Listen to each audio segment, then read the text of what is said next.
নমস্কাৰ বন্ধুসকল, কি খবৰ আপোনালোকৰ? আজিও আমাৰ হাতত বহুত কেইটা আপডেট আছে। আপুনি এই ভিডিঅ'টো শেষলৈকে চাব বুলি আশা কৰিলোঁ। আজিৰ প্ৰথম নিউজটো হ'ল কচুগুটি প্ৰেংষ্টাৰৰ ওপৰত। তেওঁৰ ইউটিউব কমিউনিটিত লিখিছে যে অঘৰী বতাহৰ সপোন এটা ডাঙৰ আশা পূৰণৰ দিশে। বোলছবিত অভিনয় কৰা হয়তো বহুতৰে আশা থাকে, কিন্তু মোৰো আছিল। আৰু সেই আশা পূৰণ হৈছে একমাত্ৰ আপোনালোকৰ মৰমৰ বাবে। যদি এই পোষ্টটো আপোনালোকে সম্পূৰ্ণকৈ পঢ়িব বিচাৰে, ভিডিঅ'টো পজ কৰি পঢ়ি ল'ব।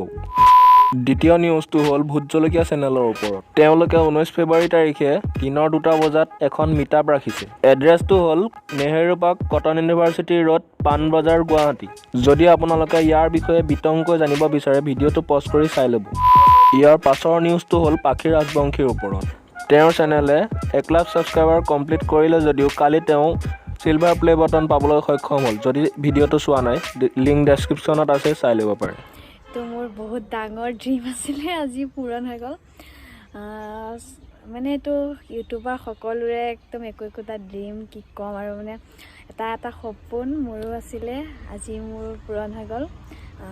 মানে মোৰ 1 লাখ ছাবস্ক্ৰাইবাৰ কমপ্লিট হোৱাৰ কাৰণে মোলৈ চিলভাৰ প্লে বটন আজি ফাইনেলি আহি পাই গ'ল।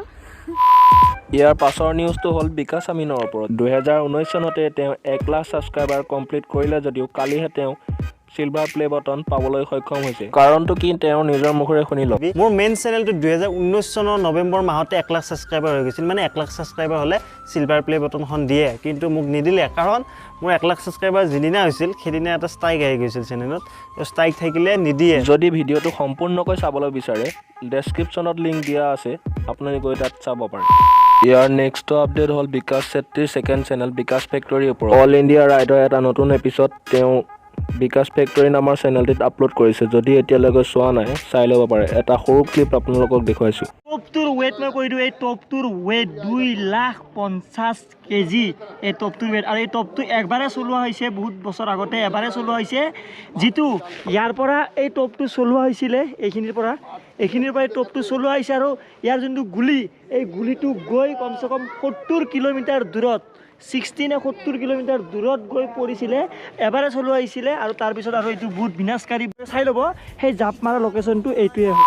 এনেকুৱা ধৰণৰ নতুন আপডেটৰ কাৰণে চেনেলটি ছাবস্ক্ৰাইব কৰি ৰাখিব।